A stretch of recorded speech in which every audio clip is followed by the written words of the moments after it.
The Legend of Zelda series' producer Eiji Aonuma recently stated in a Famitsu interview that they have no plans on developing DLC for Tears of the Kingdom. Which makes total sense to me, cause I mean, you can't give DLC to what was already DLC, right? Get it? Cause Tears of the Kingdom is just glorified DLC for Breath of the Wild?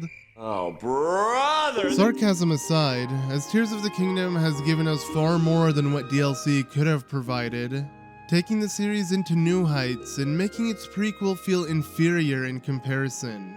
But as great as the game was, it still feels like a letdown that Nintendo isn't planning on more content for the game. Nintendo had announced planned DLC for Breath of the Wild before the game was even released, so fans only expected for Nintendo to have the same plans in mind for its sequel, or at least something planned later down the road. But it seems like Nintendo are happy with Tears of the Kingdom's base game, and feel like they've explored everything they could in creating new and fun ways to play the game. To quote Eiji Aonuma's direct words in rough translation from the Famitsu interview, he goes, quote, "There are no plans to release additional content this time, but that's because I feel like we've done everything we can to create fun in that world. In the first place, the reason I decided to make this sequel to the previous work was because I thought there was value in experiencing a new game to that Hyrule. If that's the case, if a new reason arises, we might return to the same world again. Whether it's a sequel or a new work, I think it's going to be a completely new game, so I hope you're looking forward to it." End quote. While the statement does seem like confirmation that there won't be any DLC for Tears of the Kingdom, I personally wouldn't lose hope. Just because they feel like they've done everything they can, doesn't mean that won't change over time. I honestly think it's admirable that Nintendo could be this confident with their game on release, especially in a day and age where most game companies use DLC as an excuse to extend development time. It's become a norm to expect DLC with every AAA game, and while in some games it's a great way to pad the experience, a lot of games use it as a crutch in order to warrant an unfinished game on release. So it really is a breath of fresh air to see such a prolific franchise deviate from the gaming standard nowadays, and harken back to the games of old, releasing a full-fledged experience from day one. And while Tears of the Kingdom truly did provide just that, it still feels like it's missing something. Sure, Tears of the Kingdom has provided a more complete experience compared to Breath of the Wild, but it still feels lacking in many ways, particularly in regard to the game's lore. There are too many underdeveloped concepts within the game that DLC could have helped flesh out, like the actual origin story of the ancient sages of Hyrule. Hell, we're not even told their names or what they look like. They all have their faces obscured by masks, and please don't get me started on how they all have the same reoccurring cutscene of the imprisoning war after completing each temple.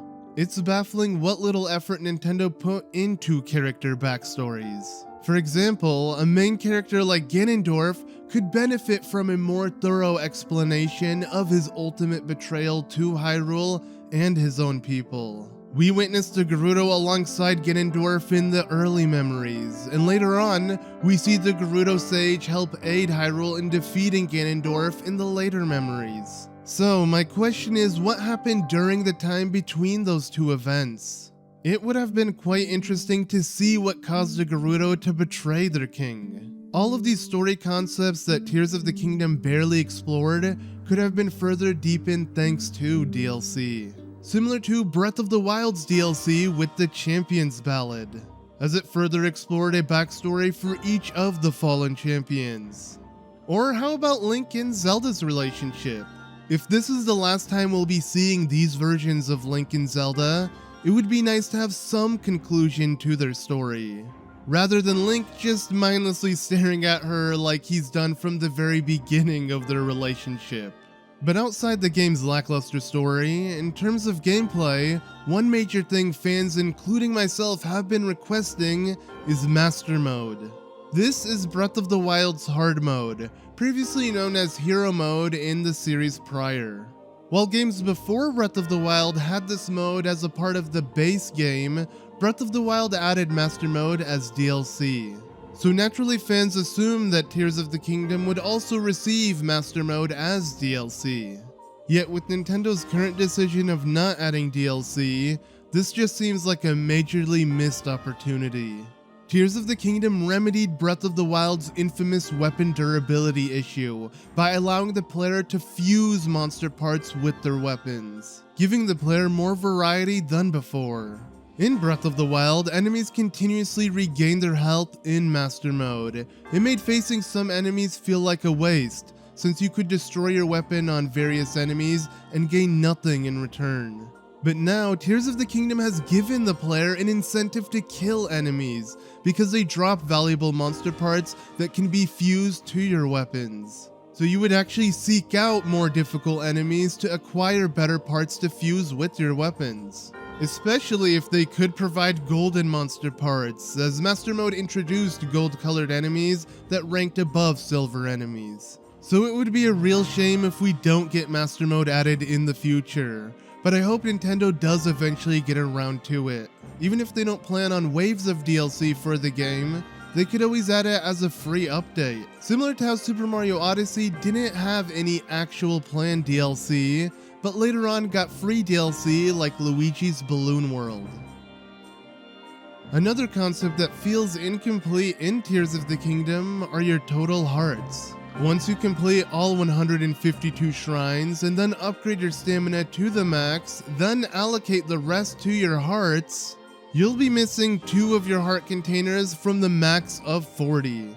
And this is the same issue Breath of the Wild has. It too left Link with 2 missing heart containers from his maximum of 30. Of course, you could obtain all hearts in both games if you sacrifice 2/5 of your 3rd stamina wheel, but honestly, who does that?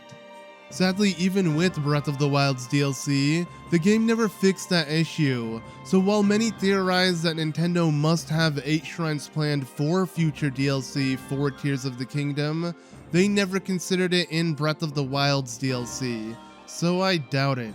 Surprisingly, Breath of the Wild wasn't the first game to have this odd choice of giving the player an incomplete second row of hearts. Skyward Sword actually did the same. So if you were to collect every heart container within the game, you'd still be missing 2 hearts out of your 20 total. Luckily, that could be remedied thanks to the heart medals. 2 heart medals could be found within the game that would remedy that OCD feeling one would get of not being able to max out your hearts. Although you had to carry those medals in your pouch, which was limited to a set amount of items you could carry at once. But I always considered the medals mandatory to carry with me. Though I still am curious as to why Nintendo purposely withholds 2 heart containers from the player. Is there supposed to be a hidden meaning behind this? This is their 3rd game where they made this bizarre choice. Missing heart containers aside, another aspect I believe to be missing from Tears of the Kingdom is the absence of a permanent Zonai vehicle. While the game lets the player build any vehicle they choose, with many Zonai devices to pick from, plus an auto build mechanic that lets you build your favorite mode of transportation within seconds, none of them though feel as unique as Breath of the Wild's Master Cycle Zero. The Master Cycle Zero was the final reward of Breath of the Wild's Champion's Ballad DLC, rewarding the player with the ultimate replacement to any horse. While some fans felt like it didn't fit in Breath of the Wild's fantasy world, it's amusing to me how Tears of the Kingdom intensified their sci-fi tech, but didn't compensate us with anything remotely similar. Don't get me wrong now, while you can build many different types of your own Zonai motorbikes thanks to the schematics and your own creativity, none of your temporary creations are on par with the Sheikah's Master Cycle Zero. I wish we had a Zonai equivalent to it in this game. Overall, there are many things Tears of the Kingdom still has room to expand on, even if they just incorporate new missions throughout this dazzling world. Although the game is absolutely massive with an abundance to accomplish, the sky and depths still feel lacking compared to the surface. This makes sense, since this is Nintendo's second recreation of Hyrule following Breath of the Wild. So it would be nice if they could embellish further on the sky and depth areas as they did with Tears of the Kingdom's surface in comparison to Breath of the Wild. Whether they were to add new shrines, outfits, side quests, or new Zonai devices to mess with, I see tremendous value in having DLC to help expand on it, because it's never a bad thing to have more on an already amazing game. But what do you guys think? Do you think Tears of the Kingdom warrants DLC? Or are you happy with the game as is? Let's be real though, by the time we get a new Zelda game, that won't be for years from now, and most likely on the Nintendo Switch's successor. So having any kind of DLC would make that wait much more bearable. Please let me know what you think in the comments below and leave a like on the video to show your support. Also follow me on my social media linked below and join the Knight Academy to chat with me and other fans alike. As always, thanks for watching, I've been ZM, and I'll see you in the next one.